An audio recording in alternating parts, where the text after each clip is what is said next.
எங்கள் கற்பக தருவில் அவை வரும்போது ஒன்றாய் சேர்ந்து பலனளிக்கும்.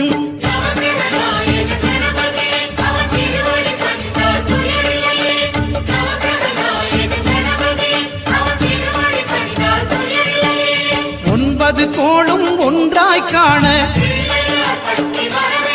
அங்கு கற்பகம் என்னும் கடவுளின் மெய்யில்